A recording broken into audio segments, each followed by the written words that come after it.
Welcome to another holiday-themed episode of the Mada Hugh Piano Duo podcast. I'm Hugh. And I'm Mada, and for today we have prepared another four-hand arrangement inspired by the beloved TV special A Charlie Brown Christmas from 1965.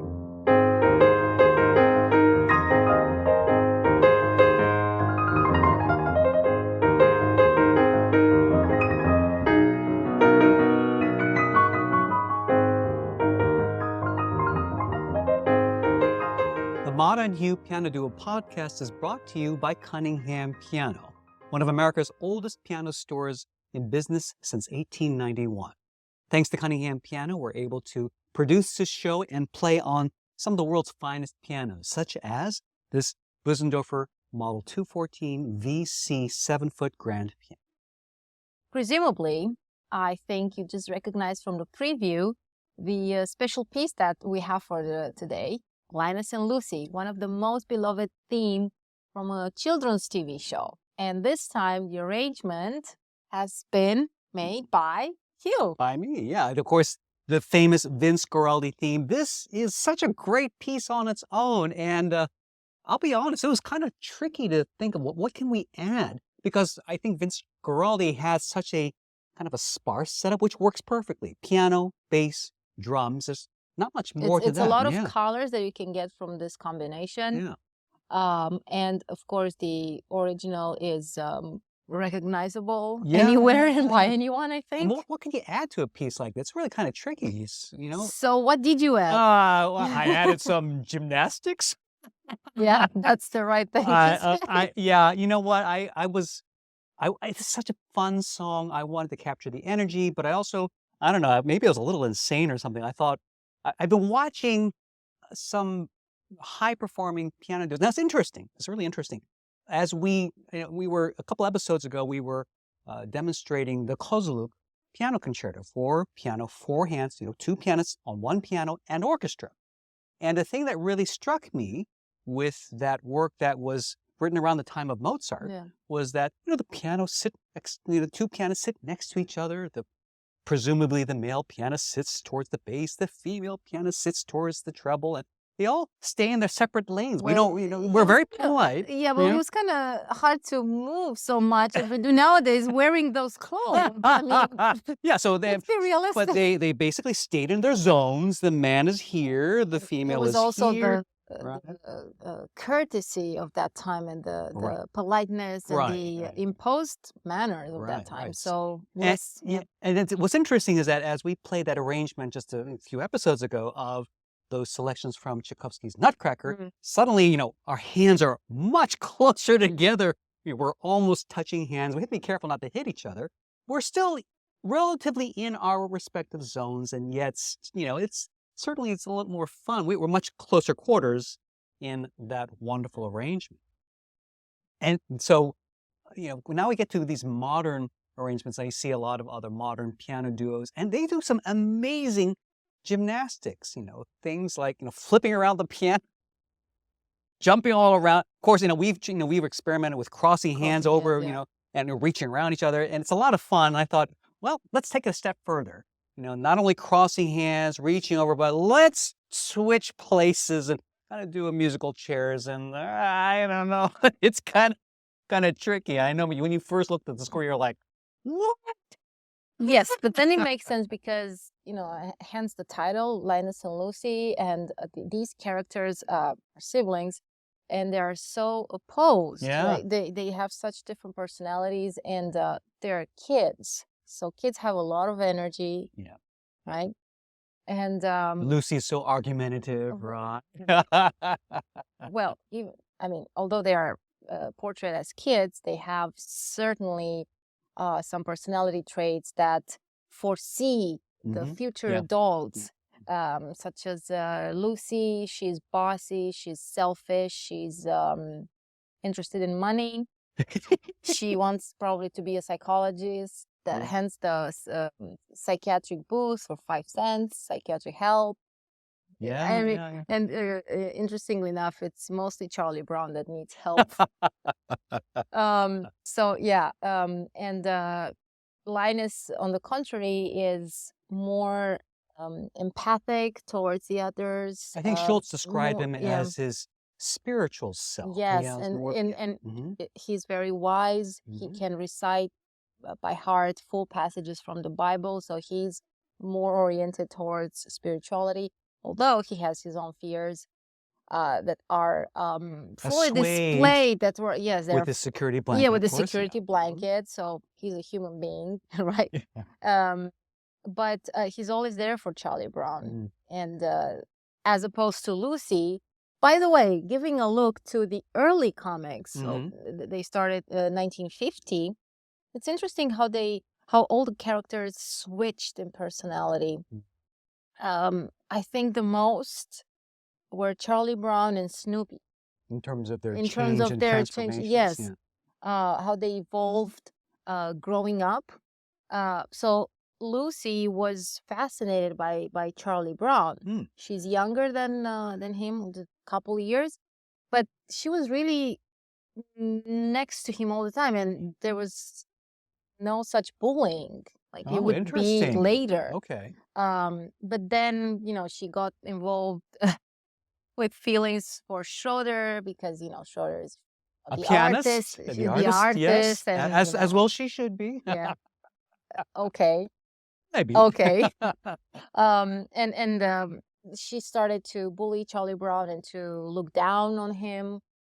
So yeah, not only like the growth happened not only in age but also in the dynamic between the characters. And emotional complexity, I think. Yes, absolutely. While still having just an amazing sense of humor Yeah, about the and whole also thing. in the piecing and in the arrangement, at least for me, learning it and performing it together, I had the sense of quarreling between siblings. Sure. I never experienced that because I don't have any siblings, but I think this is very close to what it's like in Sure. reality, I think. Yeah. Well, that too. And we both love this theme. We love playing, you could play it by yourself and adding, both of our parts together. I think the trickiest part for me was really that middle section because the opening is improv. kind of, the improv. The opening theme kind of plays by itself, but that middle part, that's where everybody just sort of riffs off each other. Yeah. And you've got a basic harmony, but the bass does its own thing. The drums really come to foreground, and of course the piano is just riffing off and doing completely free. And like, oh, how do we do that for us? So I try to come up with a kind of an imitation of a bass and drum sound. I don't know if it works, but you guys can let us know. But And then the top is really the piano. yeah. Because this is what you would do on piano if piano was part from a band. Yeah, right? yeah. So we're two pianists on one piano trying to sound like a jazz trio. Exactly. What do you say? Should we give it a try? Sure. All right.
We hope you enjoyed our arrangement of Linus and Lucy by Vince Guaraldi as our musical Christmas or holiday present to you. Thank you so much for watching and listening. And you said something really interesting about the fact that it's one thing to hear this, but if you get a chance to watch us and see all the crazy things we do around the piano, be sure to check out our YouTube version of this performance. So yeah, thank you so much. Visit our website at madahugh.com, where you can see all versions, audio as well as the video version of this episode and all of our episodes.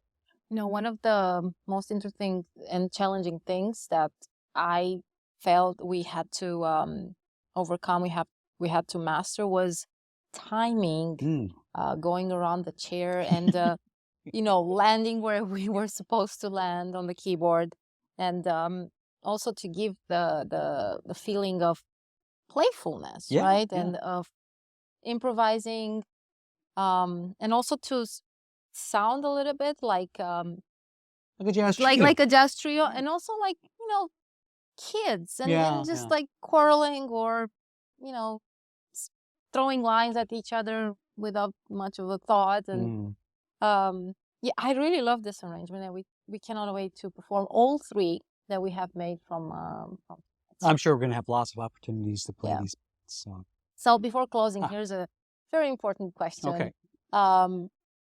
Of all the Peanuts characters, which one do you relate most to? Oh, that's a great question.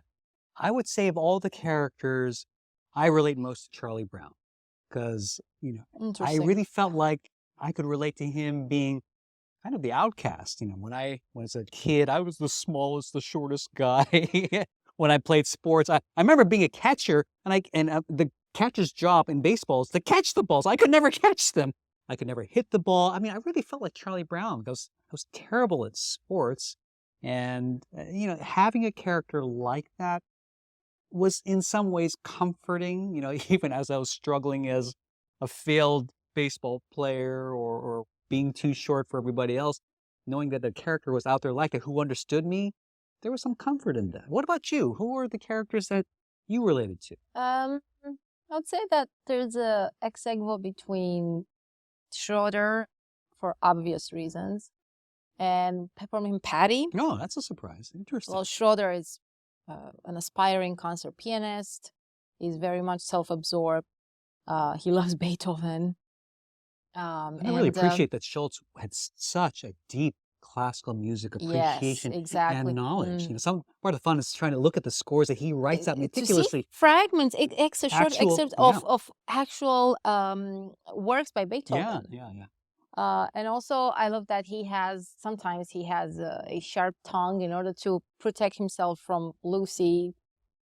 Okay. And Peppermint Patty, because she's a very interesting mix of boldness and recklessness. She can be very helpful. She can be very heartwarming, but she's also absent-minded, and she's in her own world. She's a very good athlete. She's kind of fearless in a way. She's fearless, and she's strong and independent, but very differently than Lucy is. So she's not selfish. She's completely the opposite. She's got a good heart. But she has a good heart. She struggles in school, and she's. This is funny. I can say that I never had this problem, but oh well. Yeah, I mean, she's a character that really melts my heart every time that I read a strip. Yeah, and she's very much in love with Charlie Brown, or she thinks she is, and Charlie Brown is very surprised that you know he cannot grasp that. And speaking of that, because since you were so much related to Charlie Brown, right? You thought you were. Was there any red-haired girl that you were secretly in love and she didn't acknowledge your presence? I can't say at the time that there was at that time. At that time. No, you know, I mean, yeah, I would be pining after all the girls, you know, this girl or that, but they would never pay attention to me. So, so I really felt like Charlie Brown. Oh, good grief. And good grief was my favorite saying. Some people always tease me for saying good grief, because they knew it was my That's Charlie favorite. Brown's Yeah, it's thing. Charlie Brown's thing. Sure. So. Anyway, we hope you've enjoyed our fun exploration through holiday tunes, holiday music to help you get into the holiday season. And we wish you all a very Merry Christmas, Happy Holidays, and we're going to be getting into the new year pretty Yes, we're soon. gonna have a short break because we all deserve that and we need that. But we're gonna come back with new episodes and new music starting January. And So yeah, and be sure to visit our website yeah. at madahugh.com because we've got lots of concerts booked for the spring and into next year. Right? Right. So very excited. So also from Snoopy and Woodstock, happy holidays and stay warm, stay well. For the Mada and Hugh Show, I'm Hugh. I'm Mada. Thank you for watching. Thank you for listening. And we will see you next year.